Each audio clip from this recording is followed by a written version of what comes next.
Okay, so we're in Parshat Vayetze, and yesterday we did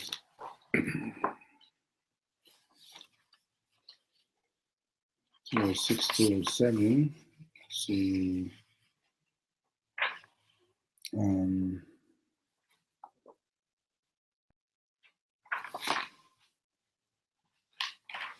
Okay.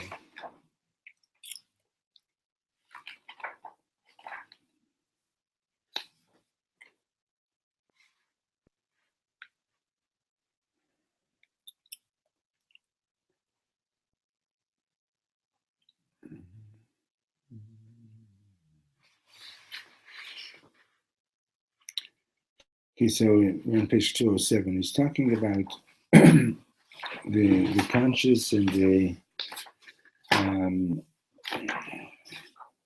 supraconscious, al-muda. And the Parshat talks about Yaakov Avinu going to sleep and having a dream, right?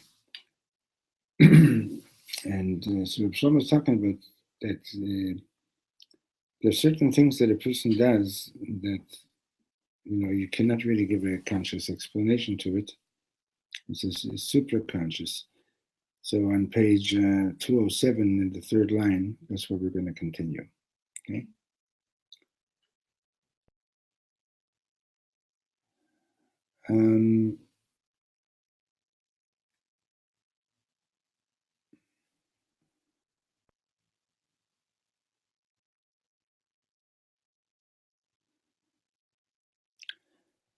So the last thing that that we read was that what's so special about the relationship between parents and their children. And so she says that Hashem gives parents this special ability to identify and to recognize what's really holy and unique in each child. So why is every parent ready to swear that their child is the best in the world? Because they have a connection to that particular point in which this child is unique, right? And the truth is that, like, when you love somebody, the early computer dating services, you know how they worked? Basically, there was like a questionnaire of like 200 questions or so. And then the computer would match, and would give you a list of how many people answered the same answers as you did, like 70% of the time or something like that. But it didn't work. In other words, that's not what builds a relationship. Oh, like you like green, I like green. You like this, and I like this, and I like this. We like the same things, and that. So basically, you'd find another person who's like yourself. You want to marry yourself, right? So the Reb Shlomo, whenever he would, and just about everybody that he would meet, he'd say, "You're the greatest." So we'd say to him, "Wait a minute, you just told me I'm the greatest. Why are you telling them they're the greatest?" And he'd say, "Yeah, you are, and so is this person." So he said that it's a matter of, do you see the depth of each person? Because in the depth of each person, it's true that on the superficial level, there are differences. This one's got an 80, this one's got an 85, this one's achieved this much, this one's achieved this much, and so on. But in the depth essence of each person, there's something particular in which each person is the greatest. And if you can see that, then you can actually say, you're the greatest, and so on.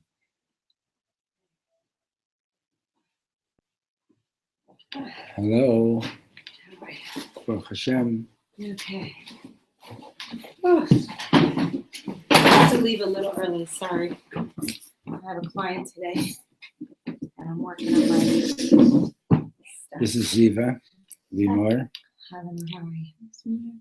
You're new? Moishi. Yeah. Oh, this Du is gehst nicht, ach, bis passt nicht auf, als Michol, so You're gonna get kommen more in Zeit and you're gonna become addicted to and this. Schein. This is what goes on here, addiction to the rabbi. Well, you use that word a lot. I'm an addiction therapist.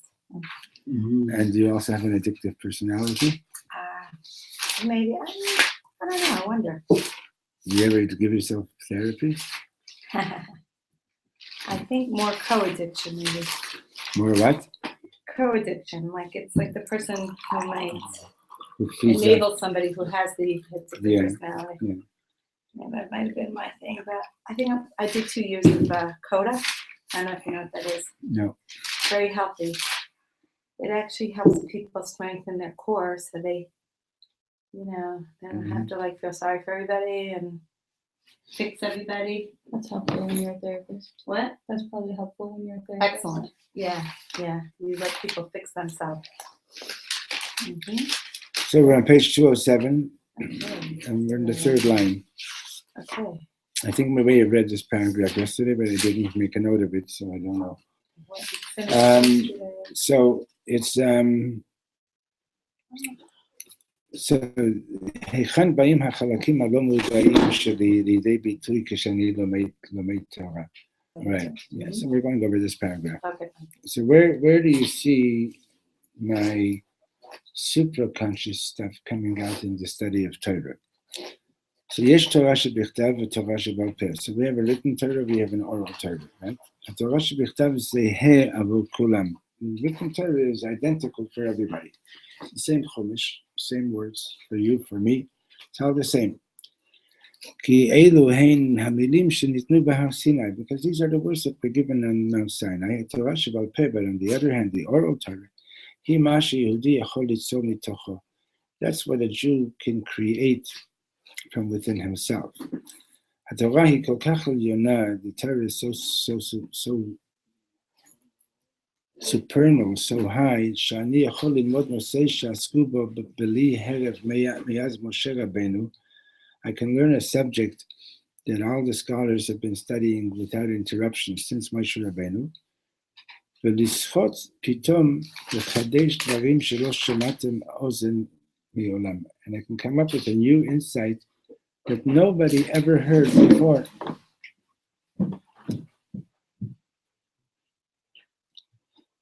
אמנם גם,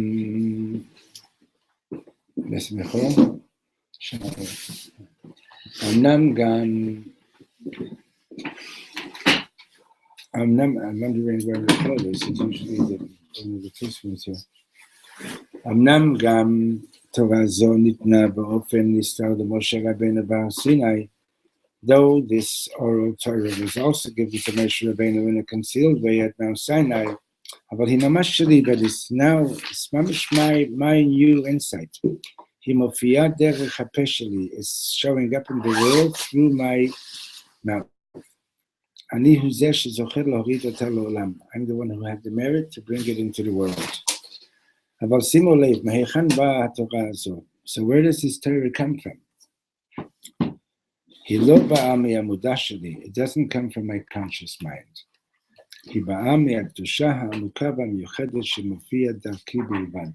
It's coming from the holiness and from the deep holiness and the unique holiness that can come into the world only through me. Right? In other words, every one of us has something unique to contribute, and it's not a matter of a rational thing. It's not a matter of like, I'm going to think of something, I'm going to make up some idea. We're talking about like, like you look at any Gemara and you look at the hundreds and hundreds of pages of commentaries, right? And this one's arguing with this one, and this one's arguing with this one, and each one is saying something new. Where did it come from? That's coming from the super consciousness. So let's say, for example, the Moshe here says something, and somebody asks him a question and stumps him and shows him that he's not right, yeah? And then Shai over here says, I got this great idea. Where did it come from? Is it that did it come from his logical mind? Or did it come from somewhere higher? So what Reb Shlomo is saying is it came from somewhere higher. Biologically, though, like, what is that talking about exactly? Do you know? Biologically, supraconsciousness. That's not Like what? biological. Like It's I your believe connection. I do a treatment. It's your connection with what? I do treatment called EMDR, so that comes from the subconscious, not from the conscious. So we have to get rid of. It's eye movements, tapping, a whole bunch of different things. So we remove the conscious. We try to keep the conscious busy so it could go into the subconscious. And a lot of it's stored in the amygdala. It's like a place where all your pain goes and all your stuff up there. There's the amygdala, then there's another little thing that does the processing. It's called the hippocampus, and that goes to the frontal lobe where you make all these logical things, orders and logical. So the frontal lobe is where. So where is this thing? You're asking how does it enter? Where is it coming from? So he's saying it's coming from.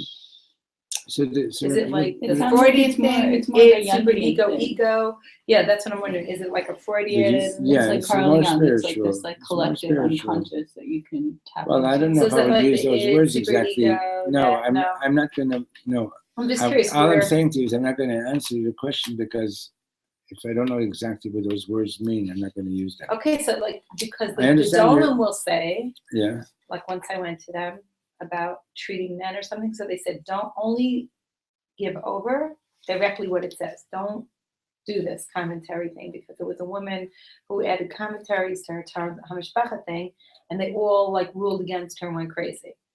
So What do you then mean she added commentaries? What do you mean she added commentaries? she wrote in her college teachings and her books, like she added her insights, and they really were against it. So they said, we're going to give you our signature as long as you stick to the what it says in Torah. That's So something what is else. this? So what is this exactly then? What's Reb Shlomo so saying? Reb Shlomo gave an example. They would sit and they'd be studying a passage in the Talmud.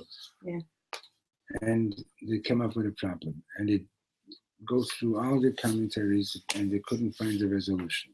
Mm-hmm. And they're breaking their heads day after day after day. Right. And all of a sudden, this new insight comes down, and it's resolved. So, which part of the brain it goes to? It probably goes to the rational part of the brain. But where did it come from? It came in Hashemayim. That's what he's saying. It's coming from the supraconsciousness. It's like you've done everything that you could do to possibly try to understand this passage, and you still don't understand it. And you say, Rebbeinu Shalom, I really want to know this. Like, please open my eyes. And it's basically Hashem's grace and compassion that allows you to have that. It gives you a level of understanding. Yeah. Okay. Take, for example, these two commentaries on the Talmud. Harashba v'Haran. Could you repeat that? Take, for example, these two commentators, the Rashba and the Ran. Okay. Sometimes they say the same thing in different words. And each word of what they're saying is so amazingly deep. It's so deep that both of them are giving expression to this to an identical idea. And at the same time, they're saying something different. Two people can have a similar idea. Nevertheless, they're giving it expression in different words. How do you explain this difference? On the conscious level, they're both saying the same thing. But the way in which each one got to the point where they were able to say what they had to say, that already is reaching or including a place that is beyond consciousness. At Omek HaMakim Shebo is touching the depths of that. If Mishu Mevakesh ממך דבר מתוך המודע שלו. If somebody asks you a question from a conscious level, אתה יכול ליהנות עליו. You can, if somebody asks you for something, you can either agree or disagree. If they're asking something in a conscious way. אבל לפעמים האדם פונה אליך ואתה מרגיש שהעל מודע שלו הוא שמדבר. But sometimes a person turns to you and they ask you for something and you feel that there's something beyond consciousness which is speaking in this person. פעם מישהו ביקש ממני טובה, ממש נפל על הרצפה לרגליי. Once a person asked me for a favor, he fell down on the ground in front of my feet. בבקשה, שלמה, תציל את חיי, save my life. לא יכולתי להאמין למה שעיניי רואות. I couldn't believe what my eyes were seeing. ולעולם לא אשכח את זה, I'll never forget it. האדם הזה לא פעל מתוך מקום של מודע, הוא אפילו לא תכנן שיקרה כך. This person was not acting from a conscious level, and he hadn't planned that it should be that way. Right? I'll give you another example. 1 second, please. My father-in-law made Aliyah at age 89, 6 days before his 89th birthday. And he was already couldn't walk by himself and had a wheelchair waiting for him. But he was making Aliyah willingly, he and his wife, my mother-in-law. And they came, that was on the day that Barack Obama said no flights to Israel, because that was during the last Gaza war. And with the help of his wife, he got down the steps, because that's the way it is with those planes coming in for Nefesh B'Nefesh. And they got down to the tarmac. He refused the wheelchair, threw himself on the ground, kissed the ground. His wife thought he was having a heart attack. He had already been to Israel 30 times visiting his daughter, my wife. But now he's making Aliyah. Not a religious man, with no religious background. Yeah, I understand. And he kissed the ground. And it was a total shock to everybody. But he just felt that, I think that's I think an example of what we were talking about. He was moved to do that. That's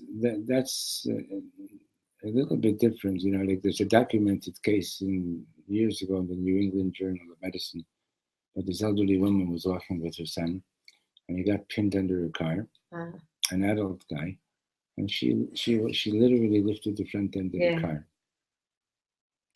Okay, I'm not talking about I understood you. He was inspired. Yeah, so I'm saying that you're sitting and learning on something for 3 days, and you can't figure something out, and finally it comes to you. That's what Reb Shlomo is talking about. It finally comes to you that the explanation finally comes to you. So where did it come from? Did you all of a sudden become smarter? No. You understand? It's you realize that you reached your limits, and so long as you think that you could figure it out all by yourself, maybe you got it right, maybe you don't got it right. There's a sefer called Me'or Einaim from the Chernobyl. He was a student of the Baal Shem Tov and also of the Maggid. So he published. I'm sorry. He was a Rebbe for many years, and he said a lot of different Torah. You learn Me'or Einaim sometimes? Never? No. In business, they don't touch it.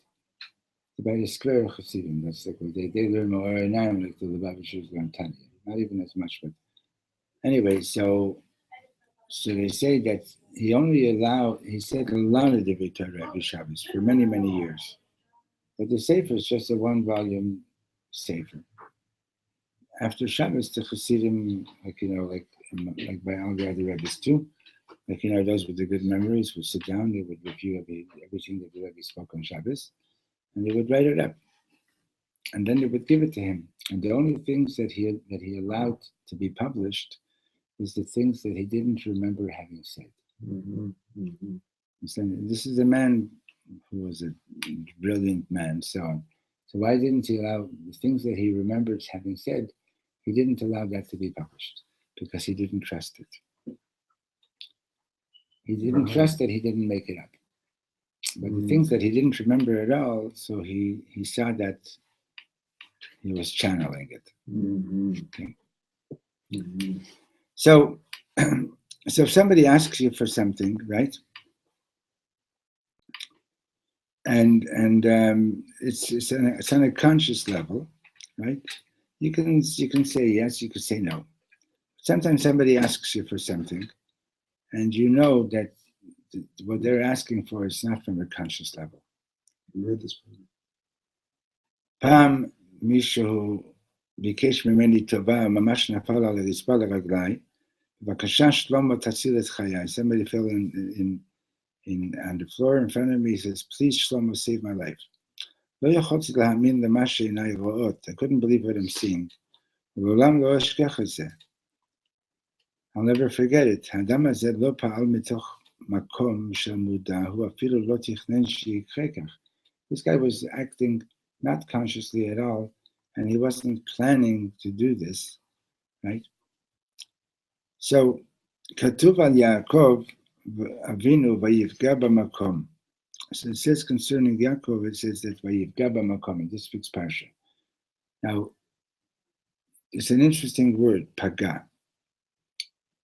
In modern Hebrew, pigua means an attack, a terrorist attack or something like that, But, pagabi, pagabo. Something unexpected.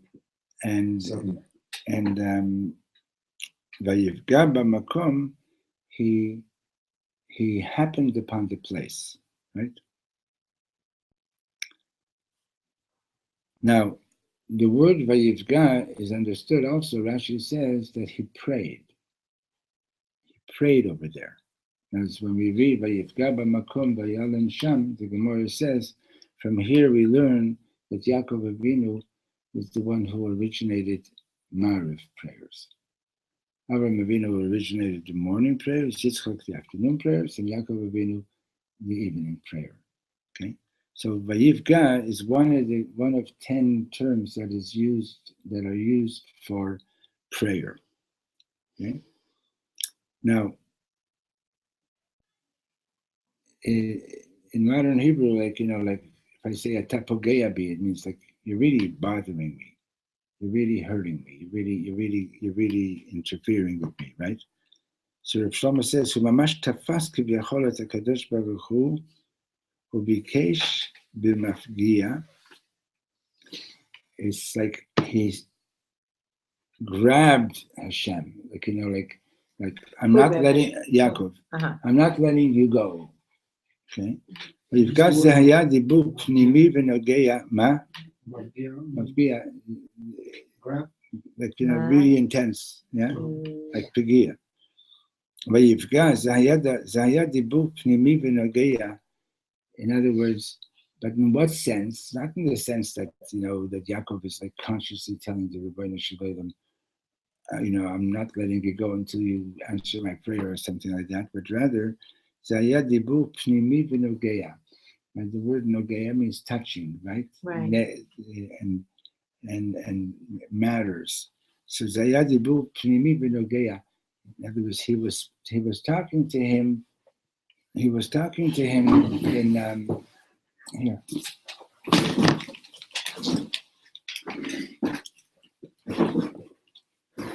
Levi, here. You can use this chair. Levi is your last name, right? What? Your last name is Levi? Singer. And the first name was Ruben? No. Yaakov. Yeah, that's what it's all. Two for two. We're on page 207. It's all going Yaakov. Anyway, so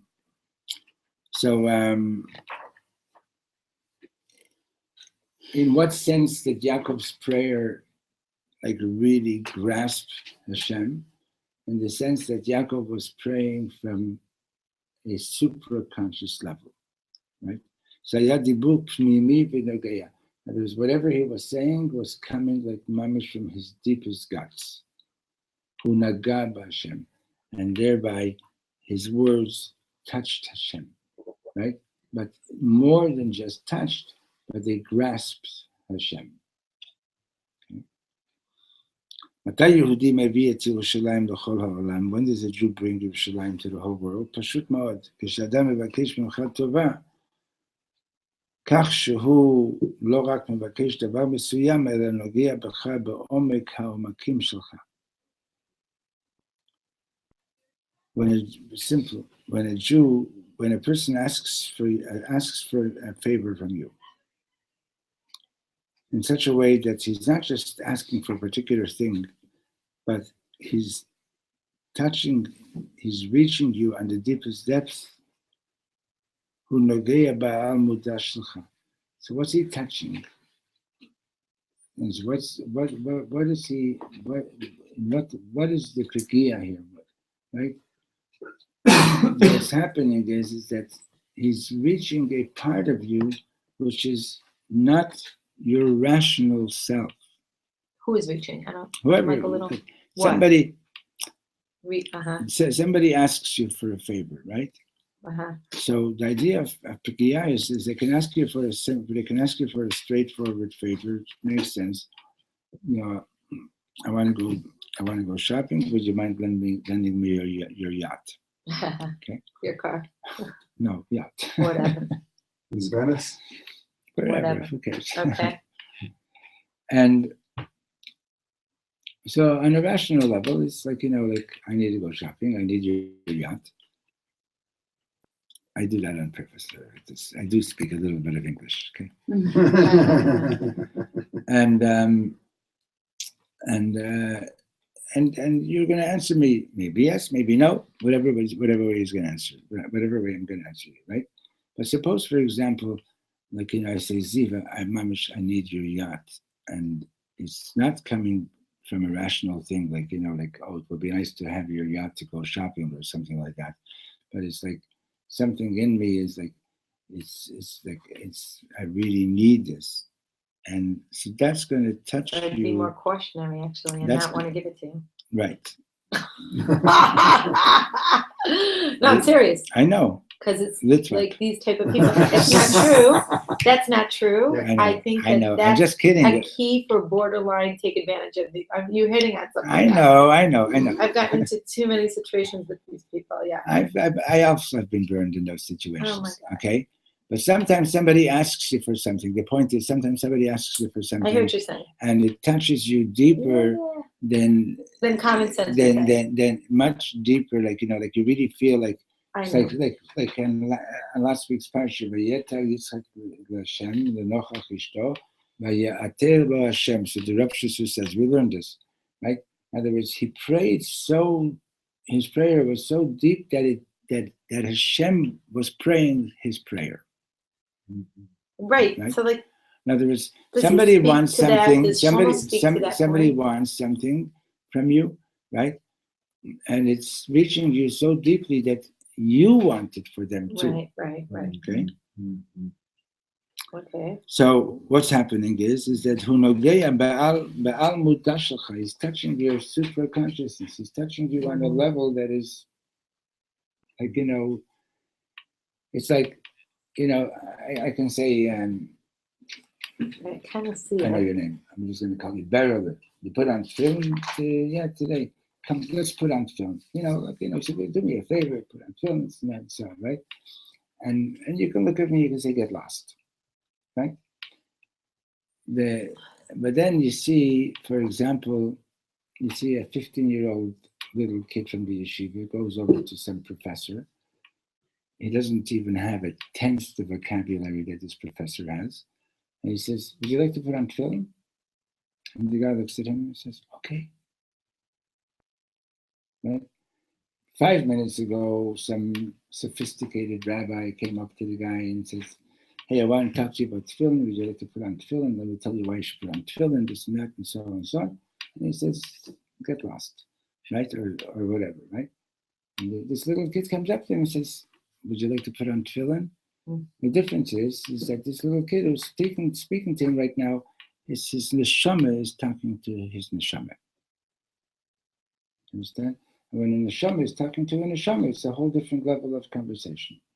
Understand? The other guy was coming with, I just went to Kiruv school, I have a degree in Kiruv and so on. And, I know how to talk to people, and I know how to convince people, and I know how to make them think about this, and I make them think about that, and so on and so on. So God says, okay, I don't need it, right? But when a neshama is talking to a neshama, that's something like, that's me al muda. That's super consciousness. Have you ever heard the expression higher self? Yes. Appeal to my higher self. Would that be related to this a little bit? But The then, person I yearn to be, yes and no. the person who I really want to be, or I understand the person I you. look up to and within myself that I would I want to understand. get there. I understand. But that's still a little bit conscious. so Yeah. when you're talking about Hashem, so he doesn't have a neshama, right? Hashem. Who, Hashem? What does he have? Okay, so all encompassing. if you can tell me what he doesn't have, then you better be able to tell me what he does have.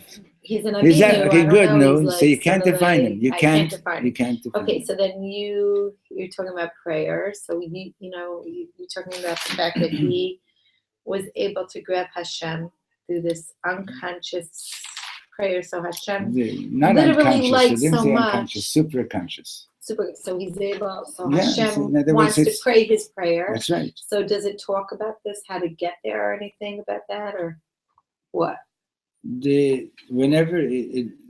How do you get there? I think the point is that you can't know how to get there because it's this super no. conscious. No. You basically. There's a reason you're bringing that up.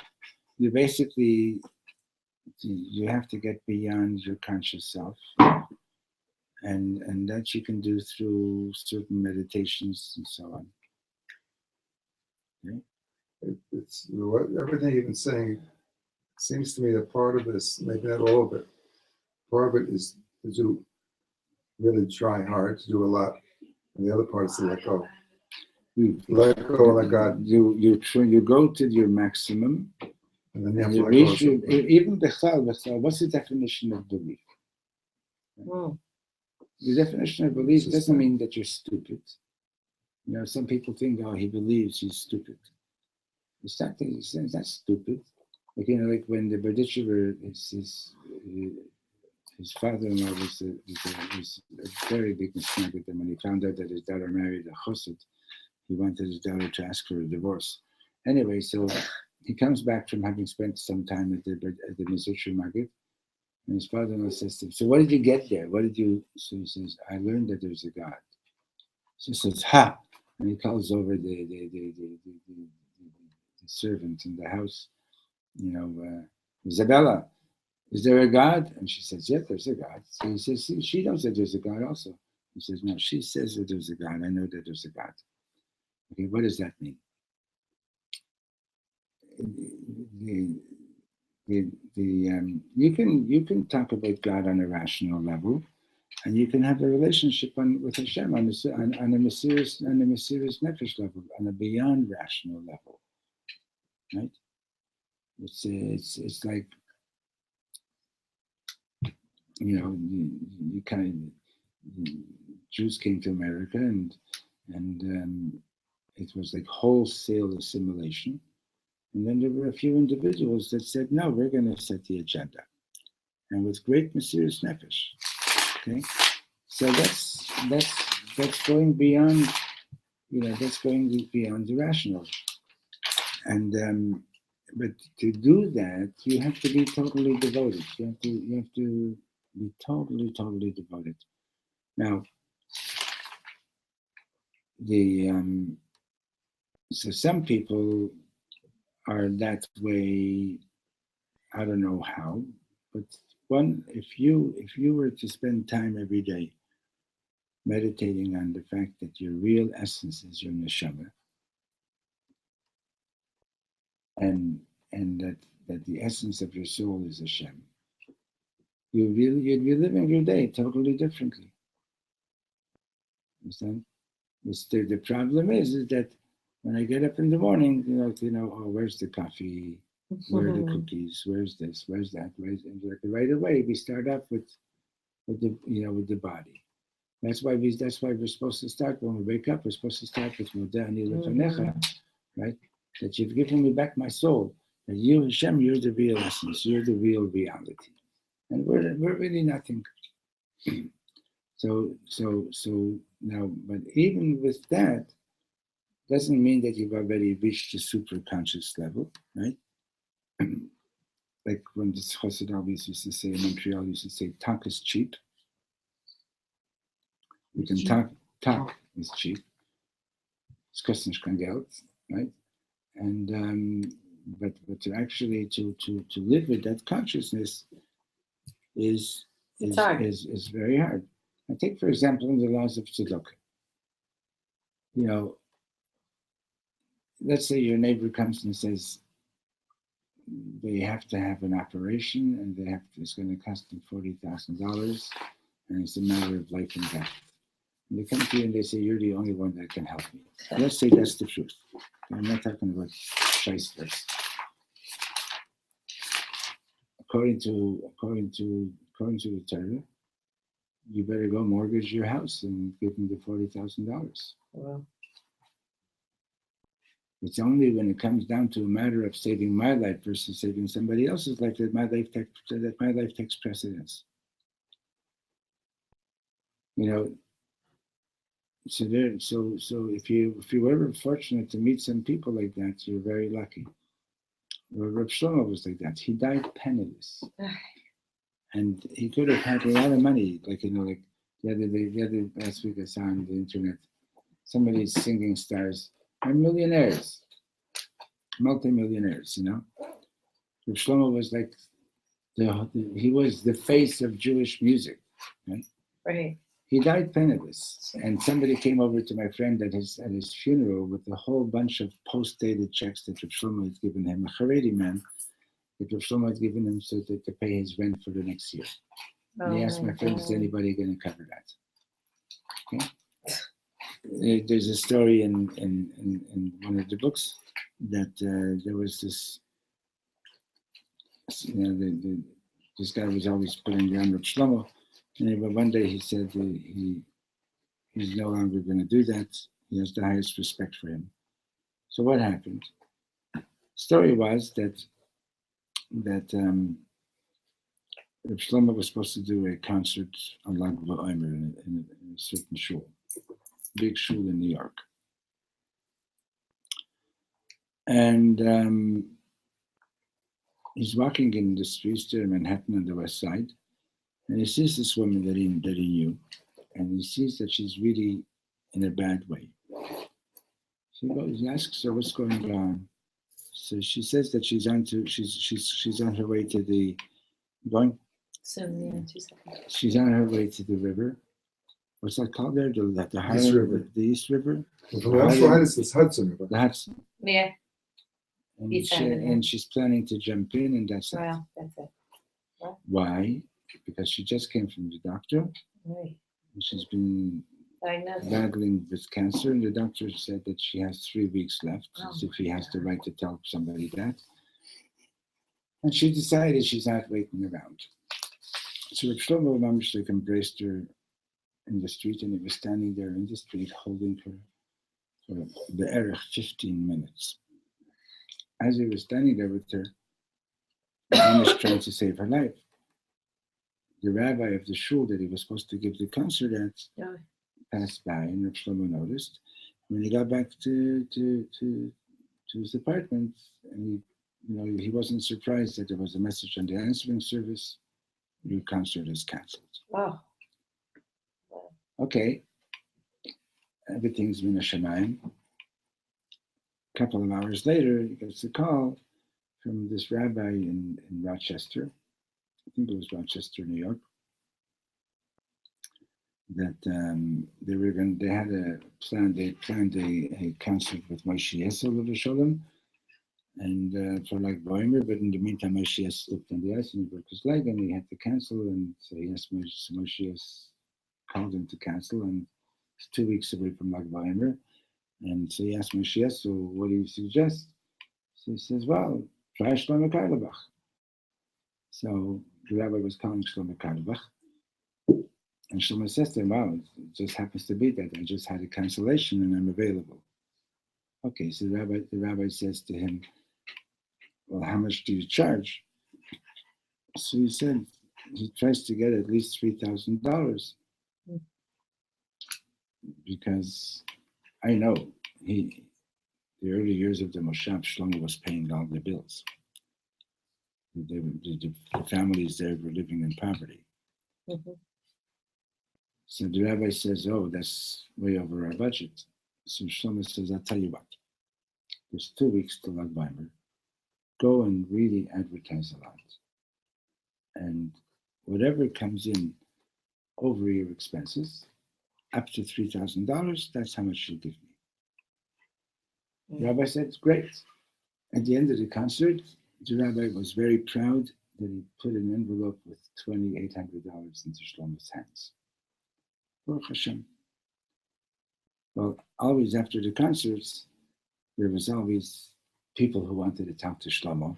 And there was this one young man, with a little beard, and he was waiting for everybody else to finish. He didn't want anybody else around when he spoke to him. Finally, everybody else finished, and so Shlomo says, "So what's going on?" And he tells him that he and his wife are Bali Tshuva, and he's a computer technician or whatever, IT, and he works with big computers. And since he's Shomer Shabbos, he's been losing one job after another because if it happens that there's a breakdown on one of these big computers, right, one of these servers, and they call him up to come in on Shabbos, and he tells them, "Sorry, I don't come in on Shabbos," they fire him. And so they're in debt, and it's causing problems in Shalom Bayit. And the rabbi said he was watching this, and he couldn't believe his eyes. Shlomo put his hands into his pocket, took out the whole envelope, gave him the whole envelope, all $2,800, and gave him a blessing, gave him a kiss on his forehead, and said good night. Wow. Okay. Jeez. Understand? So is that conscious level? Well, you could argue, yes, that it is conscious level. But for most of us, that's already super conscious. Yeah. For someone like Reb Shlomo, he was already on that level that, of course, he's going to do it. Existence. It was all the question of Hashem, what do you want me to do right now? Okay. So that's, but for me to do something like that, I'd have to be out of my mind. You know what I mean? No, but people. Given where I'm at right now, you understand, it would have to be super conscious. People give you this power. We went. When we said to go to Hebron. Yeah. So I went to Kiryat Arba and Hebron, and I meet up with these entrepreneur 40-year-olds who have boats, by the way. And they say we went to an Arab. If you go up the hill, there's an Arab cemetery and there's a vacant building. And they said, "Let's go in." And I'm like thinking, I don't want to be by this Arab cemetery. There's no shmirah really here, and I don't want to go in the building. And they're like, "What's the difference? Isn't your life afterwards? You're like this." I said, "Okay, we'll go in the building." Wait, we go in the building. Listen who we meet. There's a guy. It was in a vacant building, and he decided this building is not going to be for the Arabs. It's for Am Yisrael. It's near Kiryat Arba. This is our land, not theirs. And he has a dira in the building, and somebody else has a dira in the building. And they just gave birth to a baby, and he had a gun, and he was giving us a whole speech about how important it is that he's there. And he lost a brother the last day of the Gaza war. She lost a brother. They both have children named after these.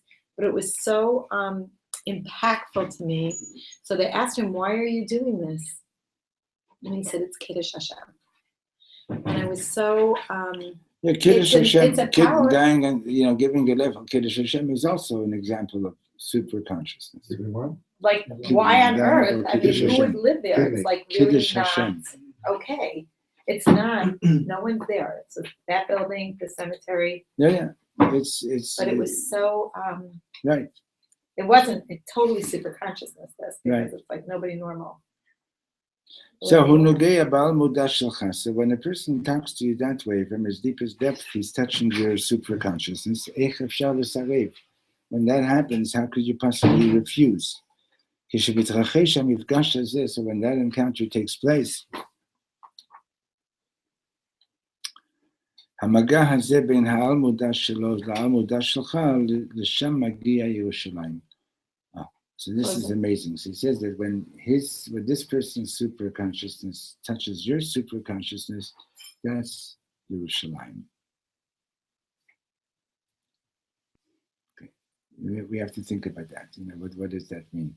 But that's the aspect of Yerushalayim. Yerushalayim is like, think about it this way. Why would anybody pray for 2,000 years to come back to Yerushalayim 3 times a day? Right? It's like I mentioned yesterday, when the Italians are praying to go back to Italy from New York, right? Or from LA, the Mexicans want to go back to Mexico from LA. They don't want to go back to Mexico.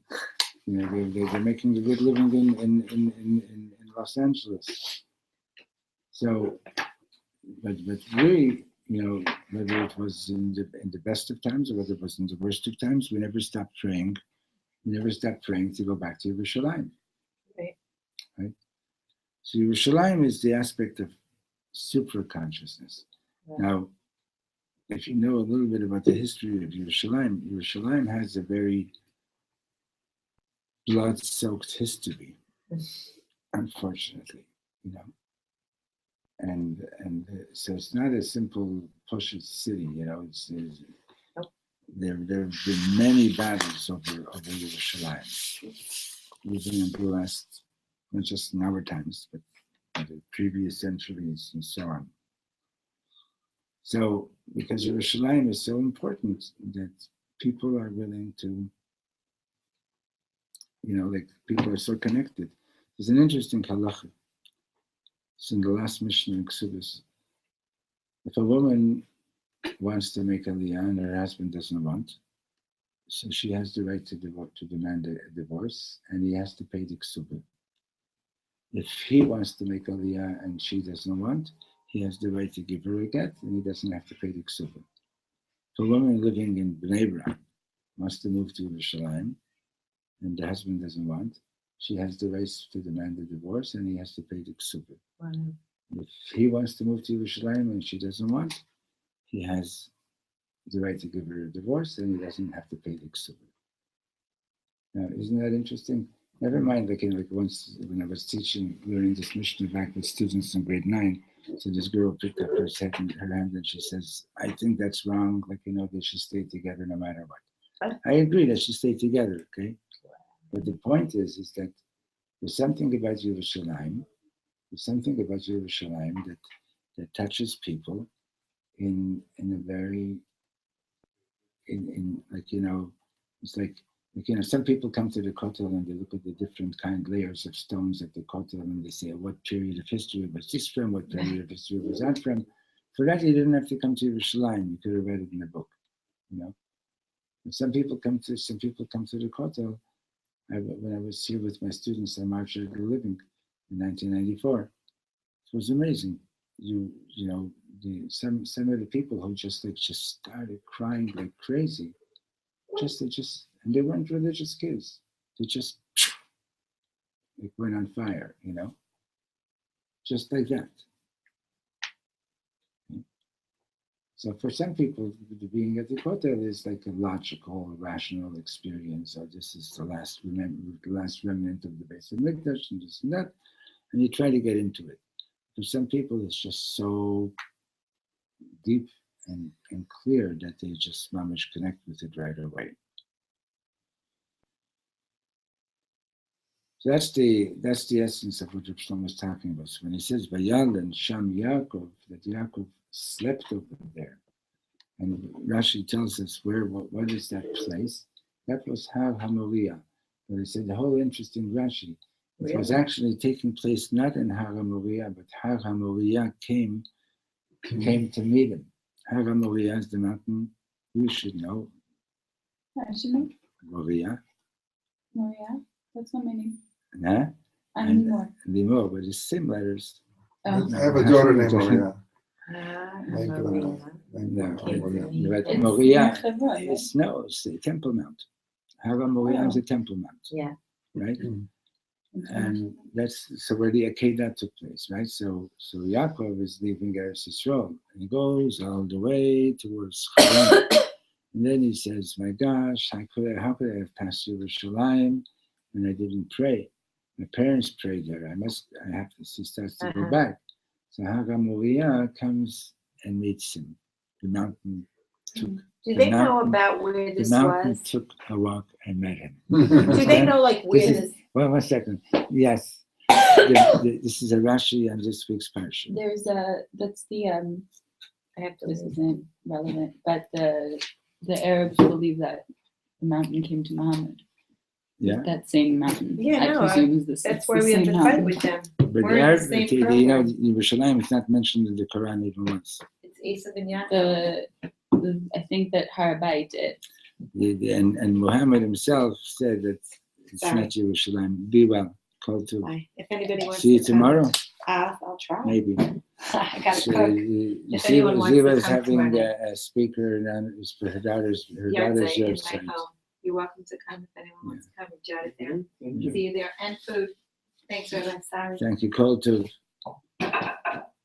So and this is, by the way, according to Rashi, this is Pshat. This is the Pshuto Shel Mikra. And it's really amazing. Like, it's unbelievable. Yerushalayim, somebody told me, is mentioned 613 times in Tanakh or more. I don't know. And it's not mentioned even once in the Quran. And even Muhammad himself said that their city is Mecca. Oh yeah, it's not considered like one of the top 3 holy places. Yeah, I mean the lies that are going on at the United Nations today are just incredible. What about Har Maria itself? You also not mentioned. I think Har Maria is. Har Maria is the mountain that we're talking about. The Akedah was a mountain. It's the mountain where Muhammad received his. It does. It's the mountain where Muhammad apparently received his revelation from. Okay. So there was a time when he was, by the way, initially he was friendly with the Jews. You know that. He learned from the for sure, and I think it's just this story. A lot of their stories are the same as ours. It's just different characters. Yeah, but you see the things. For example, they say that at the Akedah, they say that it was Ishmael and not Right. Yitzchak. not clear in the Quran. It's only in the oral law that it comes out. So The Quran it's ambiguous. It's like, what do you call it? Like at the United Nations now, 100 years from now, somebody's going to read that the United Nations passed a resolution that the Jews have nothing to do with Yerushalayim. It was UNESCO. I'm saying, okay, but it's still the United Nations organization. It's the United Nations organization. Yeah. Right. So it's the United Nations something or other, right? So somebody's gonna read like some kid in school is gonna read that UNESCO passed a resolution that the Jews have nothing to do with Yerushalayim, and then they're gonna go and they're gonna say, you see, well, I found a document that denies the Jews' connection with Yerushalayim. Yeah. Anyway, so this is the now. So let's start the next page. Ma'ariv.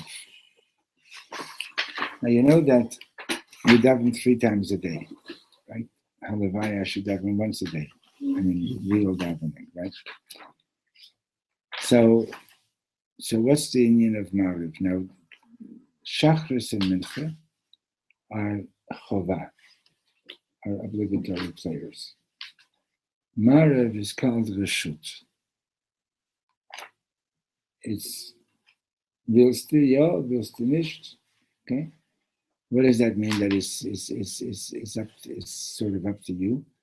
In other words, there's no actual obligations to daven Ma'ariv. There's no obligation to say Shema at night, but there's no actual obligation to daven Ma'ariv. It's Reshut. Now,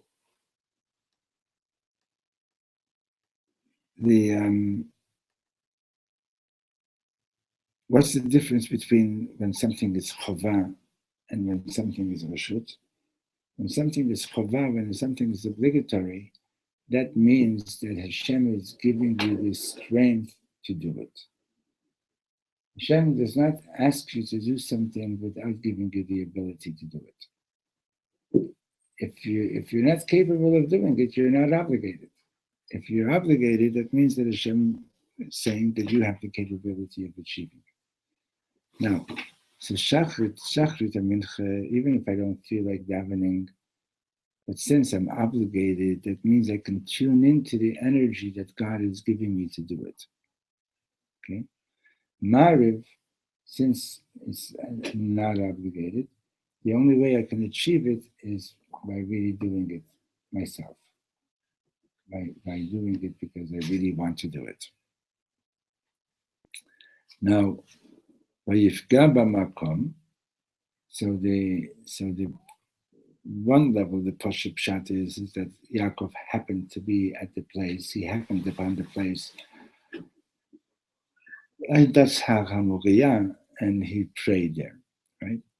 The other interpretation is Vayifga b'makom means he prayed over there. Like we were just learning, he prayed very intensely. Okay? And Yaakov is the one who established Mariv. Now, the idea is that when you're, like I was saying, if you're doing something that you're obligated to do, that means you're being given the energy to do it. When you're doing something that you're not obligated, you have to find all the energy yourself. Okay? So, Vayifga b'makom, like we were learning before, that Pegiyah is very, very intense, right? So we see that it was a very, very intense thing that was going on. So it says, now the halacha, the difference in halacha between reshut and chuvah is simple. Suppose, for example, you're having, by the way, at Stern College, what were you studying? Halacha also? There were halacha classes, Yeah. sure. So let's say you daven Shachris and it's Rosh Chodesh and you forgot to say Yalav V'Yavai. What's the halacha? Not for women, but men are obligated to repeat it, right? Mincha, you forgot to say Yalav V'Yavai, you have to repeat it. Benching, you forgot to say Yalav V'Yavai. Shabbos, you don't have to repeat it. Rosh Chodesh, you have to repeat it. Like extra brachas at the end that you have to add. After Bnei Yerushalayim, you can fill in, there's a bracha there, right? But Rosh Chodesh, the Suda is obligatory. Am I making a mistake? I think that Rosh Chodesh you have to repeat Shabbos. You don't have to repeat that. You have to repeat on Shabbos. Can you give me the Tilas Hashem Suda? No. No, we're standing up there next to the blue one there on the left. No. Go to your left, two more to the left. That one, the one with the missing binding on the back. Right next to that on the right. One of them, the meal is obligatory. When the meal is obligatory, then you have to repeat, and the other one, you don't have to repeat. I mean, just sometimes it's a good idea to look inside, right? Mm-hmm.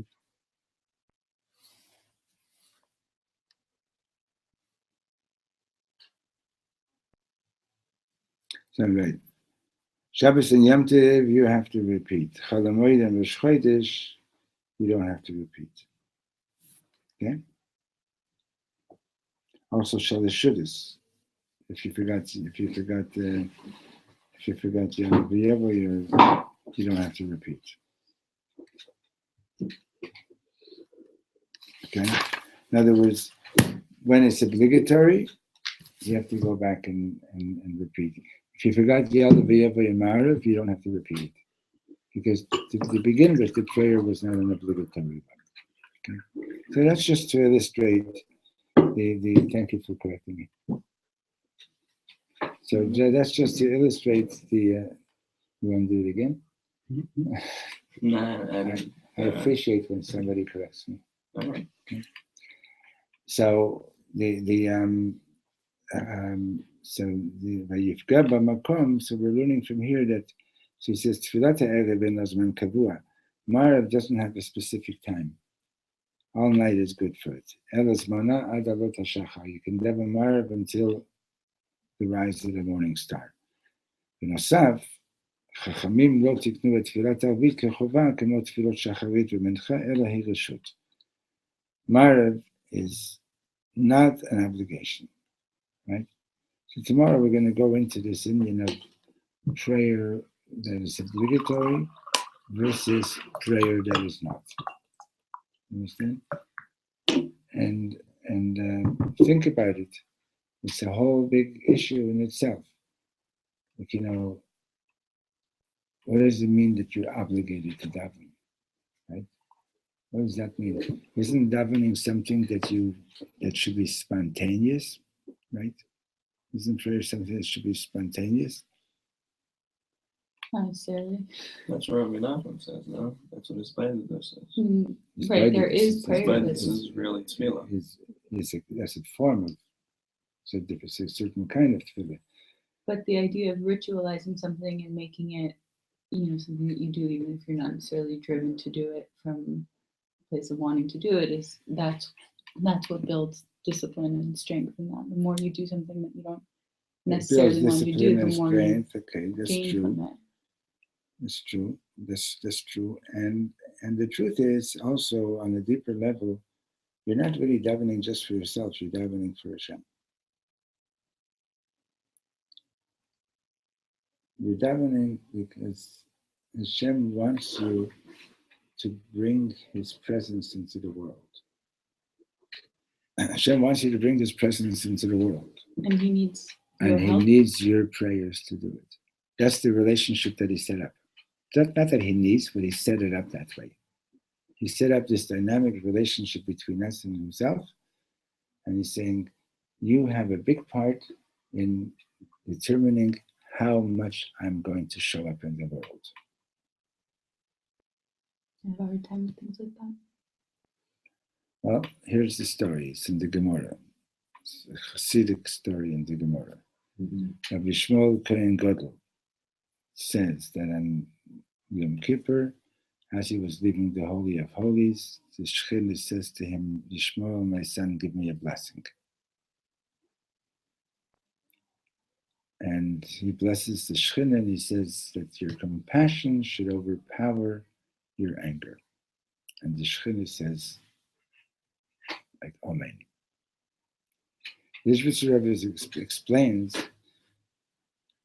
that when you're davening, right, the relationship that Hashem set up is that we have a role in bringing Hashem's presence into the world. Now, when you say you have a hard time like that, so what comes to my mind right away is like, did we not pray enough to avoid the Holocaust, right? Or did we not pray enough to save somebody's life? It's more the idea that like God would need us in any way to do I didn't. That's why I didn't. That's why I said it's not that God needs. It's the way He set up the relationship, right? You found your soulmate, right? You could have lived without him theoretically, right? But that's not what you want, right? It's not what you want. You want your soulmate. You can manage. I can do the laundry also. I can bake challah. I can do these things, right? But is that what I want? No. I want a relationship. Okay. So the Rebbeinu Shalom didn't need the world either. Why did He create the world altogether? So He wanted. That's why the Zohar speaks about it as a ratzah. He wanted. When you speak about what somebody wants, you can't give a logical explanation for it. If you can give a logical explanation for something, then it's not your deepest will. If you tell me I'm marrying this girl because of this and this and this, Reb Shlomo says I can convince you to marry my sister instead. Okay, but if you tell me you're marrying this person and you have no idea, you can't explain why, then that's your soulmate. Like right? We were talking before about the early computer dating stuff, right? According to this and this and this and this should be a couple, right? And they killed each other, right? God forbid. It's not. It doesn't work that way. It's relationships are deeper than that. We just go and we shop at the same supermarket and we go to the same bank and we eat from the same hechsher and so on, right? It's deeper than that. That's the thing. But all that is also important. He understands commonality, etc., etc. It's important to a certain extent. So that's the way the relationship was set up. Hashem, according to the Zohar, when Hashem said, Naaseh Adam B'Tzalmenu, whom did he ask? He asked the souls of the Jewish people. He asked the tzaddikim, do you agree to the creation of the world? Hashem wanted to have a world. Do you agree? Our souls existed before the creation, right? And we said, okay, it's going to cost us a lot, but we agreed. Okay? It's not going to be fun always. But we agreed to it because Hashem wanted to have a dwelling place in the lowest of all worlds. The lowest of all worlds being this world that we live in, the world in which it's possible for a person to deny the existence of God. He knows he's a created being, and he can deny that there's a creator who created him, right? It's the lowest of all beings, the lowest of all worlds. Hashem wanted to have a world and wanted to be in this place. Favos, because he wanted. Okay? I'm saying, if somebody once said to Reb Shlomo the shir, excuse me, Rabbi, I don't believe in God. Reb Shlomo said to him, it's okay, the God that you don't believe in, I don't believe in either. You know, you've heard these old Babis saying, Gott, ich verstehe dich nicht. God, I don't understand you. Baruch Hashem, if you would understand God, you know how big he would be. It would be as big as your brain. Right? That's how big, if you understand God, so that means you understand, he's as big as your intelligence. So how big is my intelligence? Even if Shia, you're going to fall over. Even if you have a 200 IQ, a 500 IQ, doesn't care. You're still limited. You're still a human being. You're still finite, right? Okay, we'll stop over here. Remember, please, we're going to continue tomorrow.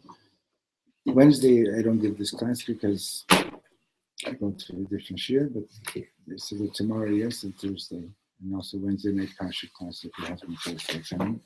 That's also a co-ed class. Actually, we have a different share too. On Wednesdays, yeah. Just this one. Who's his Rebbe? You know? Should know that. No. I don't remember.